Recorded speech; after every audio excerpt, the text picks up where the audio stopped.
Flash.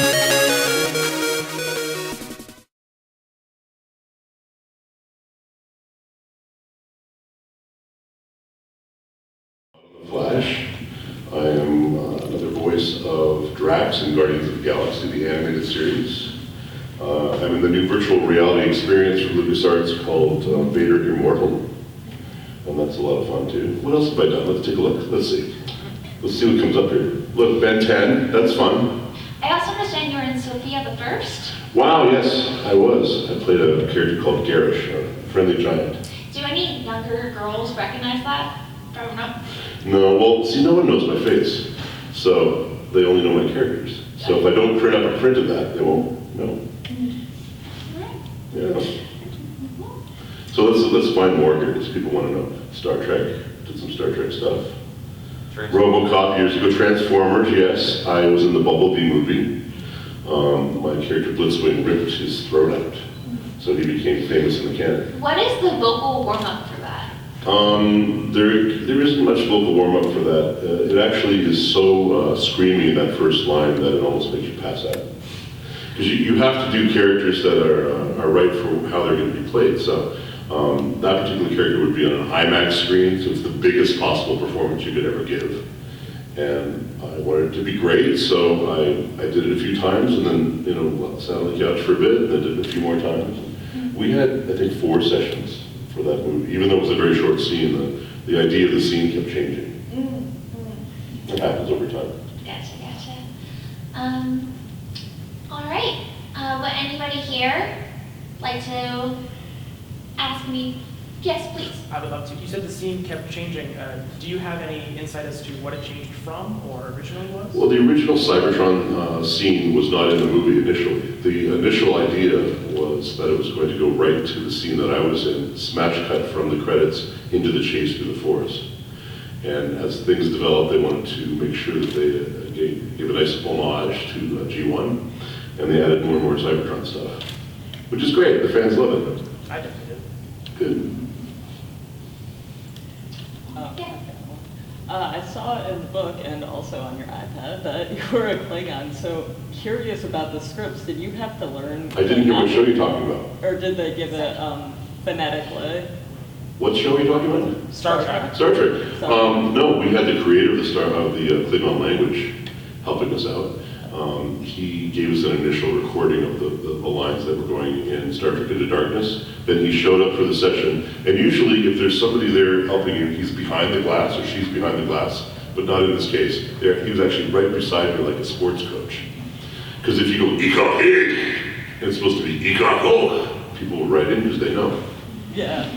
How many Klingon specialists are there? Really just the one. Really? Yeah. How long has he been doing it, or she been doing it? He invented the language. So it's the same guy? Yeah, from the 80s. And I don't know if you're interested in the story, but he told me how it was invented. The fellow that played Scotty in the original series was in one of the Star Trek movies, and another fellow was playing a Klingon, and they decided to go from English into Klingon. And he was just making it up, and he didn't know what to do. The actor didn't know what to do. So the fellow that played Scotty, what's his name? James Doohan, yes. He just said, say this, kid. And the entire language had to develop from that because it was canon at that point.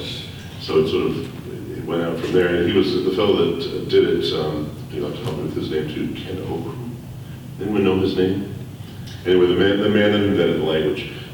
He's a language expert, and he took what was written and expanded on it. And it was kind of a variation of Yiddish, apparently. Was that also the case for Lobo and Young Justice? Did you have to make that up too, or did they have? No, that was all written out for me. Okay.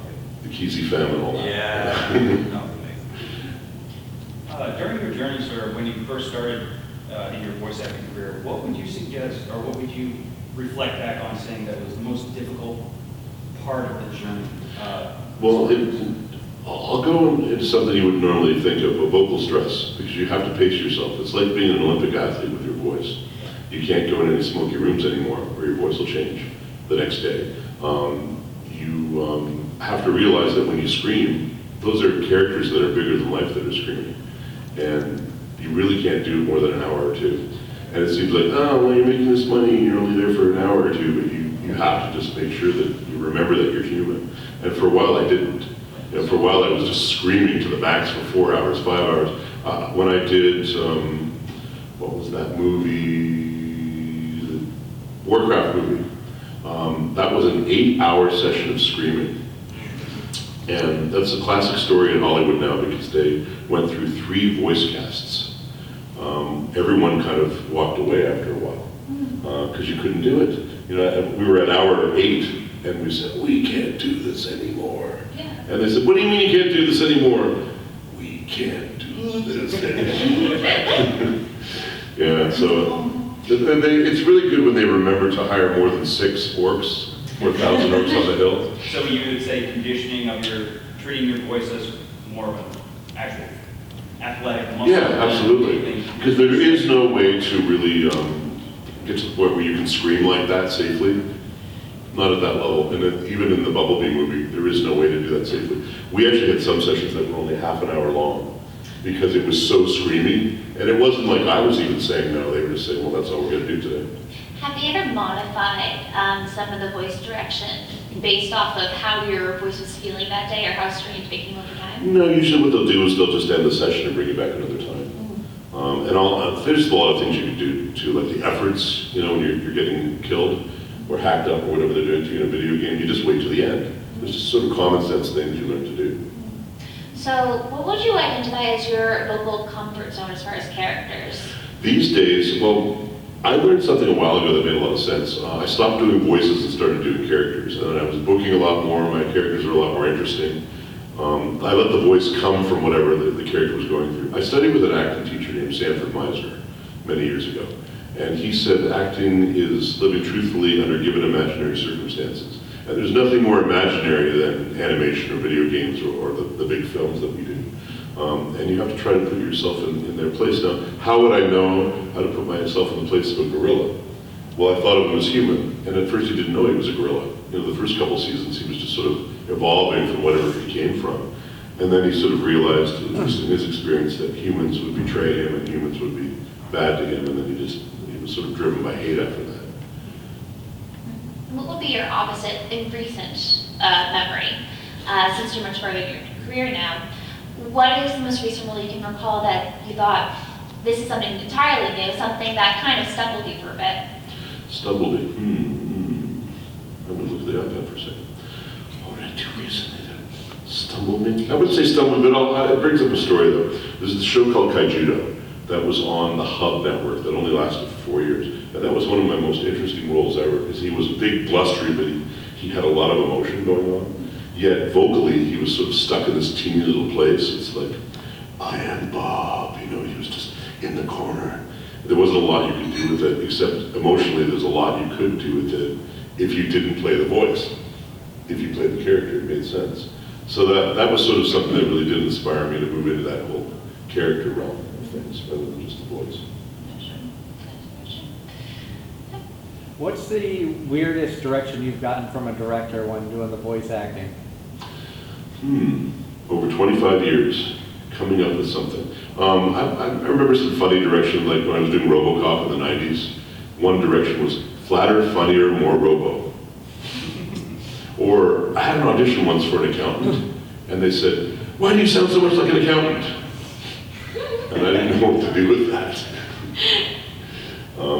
You get a lot of bizarre direction, though, like in the script sometimes. You know, like, I had one director that was really great about vocalizations. He would describe them really, really in a lot of detail. Like he'd say, okay, now there's a hot poker, and it's going down your throat. And as it's going down your throat, it's ripping your throat apart, but it's also the pain is spreading. Like he'll describe it, and he'd go, what would that sound like? And you press the button. And you'd have to sort of come up with that somehow. So that was fun. I have another quick question, sir. Every voice actor's voice is different, and every microphone works differently with every other voice. Do you have a preferred brand of microphone that you use, or do you like a ribbon mic, a cardioid? I'm not super good with the technical stuff, but I know the Neumanns work really well with my voice and the Sennheisers as well. But Neumanns especially, I think it's called, it starts with a U, like U84 or something. It really helps with the deep part of the voice. I don't need the boosting of the deepness, but something that picks it up. Because sometimes it kind of gets, you don't hear all the definition in Yeah, organizations. I kind of realized that. I've worked a little bit in the voice with a couple voice actors and kind of used it here, and I've noticed that different microphones work differently. So I was curious. The diaphragm mics that pick up the lower end. Yeah. And and it's interesting how I'm very good for some reason when I scream. It shows if they rented a mic, if it's a good mic or not, because if it gets, you can actually hear the rust in it sometimes when I scream, and they realize that if it was a good mic or not. Anybody know? You're the monitors. When we were talking before, you mentioned auditions and going into an audition. Do you have the director call you beforehand and tell you what kind of voice they want, or do you go in already with a sort of pitch for what the voice might be? You'd be surprised how many times they have no idea what they want, and you just go in and give them something different. Sometimes I'll just try to do something that they aren't even thinking of. When I did Sabrina, the animated series many years ago, they wanted someone from India, and I don't have that accent in my repertoire. So I did Agnes Moorehead from Bewitched, because the character had to do spells, you know. And that's an old, I don't know if you know that show. Yeah. And if thou wants to open me, thou must answer questions 3. I just thought of her, and then I jumped up and down and I gave it. They wanted, Had nothing to do with the original. they wanted an Indian accent for that role? Yeah. Okay. Well, in other words, they wanted it, they thought they wanted it, until they heard something else. Do you get the feeling that when they write down their casting calls, that they're just making it up just to see what other people come up with? Well, if you say, I want a man or a woman, you're already in trouble, because they don't have it even narrowed down to what, sex they want. So they don't know. And that gives me a great opportunity, because I can make it anything I want. And that's not really even worry if I can cast anymore. And that gave me so much freedom. If something comes up, I don't feel this tension of, I have to try to please them. I just try to do something interesting. You should never go and try to make anybody happy, you just try to play the character. How long do you think it took you to cross that line? Until I realized that. Until you got to the point where you weren't as anxious about getting the part. Probably 5 years. And it's like, and then I just started to realize you're an ingredient in a stew, and you're on a shelf. And if you stay in the game, if you stay on the shelf, they'll eventually pull you in and make you part of the stew. So you don't worry about it. Do you have any upcoming projects that you're excited about? Probably all your projects are actually quite exciting, but is there any that we can actually look forward to seeing you in the future? Yeah, there's things that are ongoing. There's something called Vader Immortal. As I was mentioning earlier, the VR experience from LucasArts. It's really well done. Some exciting stuff coming up. I can't tell you about with that, but that's coming up. They spent serious money on that. That was $9 million an episode. It's mostly story. There's an interactive element to it, but there's quite a great story with that. I continue on Ben 10 now, doing the Vin Ethanol spoof of Vin Diesel, and that's a lot of fun. What else am I doing? Are you coming back to Young Justice? Young Justice, well, I did that Lobo episode of Young Justice. There is more Lobo coming up, Nice. but I can't really talk about where it's going to be, but there's quite a lot of Lobo coming up. And then, of course, Grodd on the Flash. Yeah. You never know when he's going to turn up. Oh, and Guardians of the Galaxy. My Guardians of the Galaxy show comes on to Disney Plus in the fall. So we're hoping for some more with that. Question about that. Is it a challenge to do a character that's already been on the big screen, played by an actor that everyone loves? Do you take anything from him and mix in something on your own, or do you just do completely on your own? Well, and I'm not saying that I'm better or worse than him, but I was cast before he was. Oh. Animated series take a long time to produce, and they were thinking of doing this for a while, and we were already recording the second episode when the first movie was released. Oh. So they call them feel-alikes. We feel like the character. I don't really sound like his Drax, although it's sort of in the ballpark. And I get opportunities to play little side parts of Drax away from the series, from theme parks and things like that. And he does too. If he feels like doing it, he's the first call, and I'm the second call. Do you ever feel like a prank phone call? I don't make a lot of prank phone calls, but what I used to do for women that were being abused by their spouses or were feeling threatened by someone, I would be on their voicemail, and people wouldn't call them anymore and bother them usually. great. That's awesome. Yeah, that's awesome. I didn't know where you were going with that for a second. No, I like helping people, and for a while I was doing that, and I still will if anyone wants me to do Amazing. it. You were going to ask? It was a dumb question. Okay. I was going to ask. There are no dumb questions. In the stew, what do you think you are? You mentioned the stew before. I'm whatever makes sense to them, or see that you get stereotyped, you get typecast, as they say, and they're going to go by that voice type quite often. Although sometimes it's surprising, it may not always necessarily be evil or badass heroic. It can derivate sometimes. When I was doing Sabrina years ago, you always have ancillary characters when you do animation. You do the main character, and then they'll want you to do extra ones. And my extra one day was Richard Simmons, which didn't make any sense, but I think they were just playing a joke. It worked out. You just got to try. You got to say yes. You know, it's like an improv actor. You just say yes to everything. Isn't his voice very more higher pitched and more like It a is. like a preschool And teacher? at the time I could do that. But see, when I did 80 video games, there was one particular video game where I lost my voice for 6 months. And I learned not to scream after that so much. A lot of my characters now, if you do the audition and they like it, they want you to keep doing it. So you give them something that's not vocally stressful, then you get to do a show that's not vocally stressful. You know, if you give them something that's really hugely screamy and they love it, you're going to have to do that, you know, for the rest of your life. Do you think if you did not go into this industry, your voice would sound different now? Yes, absolutely, because I can't, my hi-hat is gone from all the abrasiveness of the video games. Yeah, I used to be able to do all sorts of great effects. You know, usually fire effects got really high, but it's not there anymore. Luckily, they mostly want from my low voice. If they wanted me from your voice, I'd be in trouble. Yeah. Your voice is great. Do you do voice acting? No. But thank you. I think you should go for it. Oh, thank you. We have time for 2 more questions. What's the strangest character you've had to voice?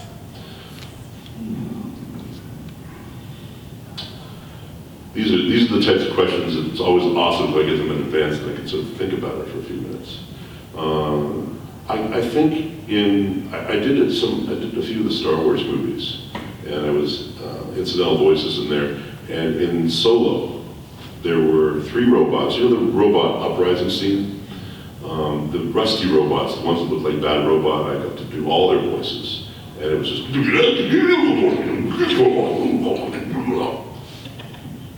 And luckily it wasn't close enough to a language that the lawyers got involved. What's the direction on that during the script? Well, they'll give you, they'll tell you what's going on or what you need to.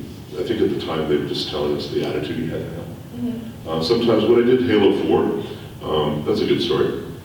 When I did Halo 4 playing Jewel Madama, he originally had written out, no, it was originally improv. So we improv'd it, and we had a few keywords we had to hit, and then the lawyers came in and said, we don't know what you're saying, say these words. Then when they realized if they wrote it out, it was like a foreign language. It took 10 minutes per line to record, which is an enormous amount of time. It gave us lots of extra sessions, but that was a pretty weird one too. Oh, and of course Klingon. It's fun, but it's weird. How often would you say that happens, where the lines will change on a whim or whenever people... Very rarely. Usually when they do a gibberish language or an alien language, if they give it to us and it isn't, if it's improv, I should say, it'll often come back. We have to have it written down. I've had that happen like 3 times now because of lawyers. Right. Yeah. Do you ever feel like, so the characters and the direction changes along the way, maybe some dialogue will change along the way as well? Do you ever just go, what is this about? Well, it's funny, when I did Guardians of the Galaxy, the first year I did Guardians of the Galaxy, I didn't really realize that it was a comedy. Because of Drax, I was so into the character, I was just making him not really understand anything that wasn't literal.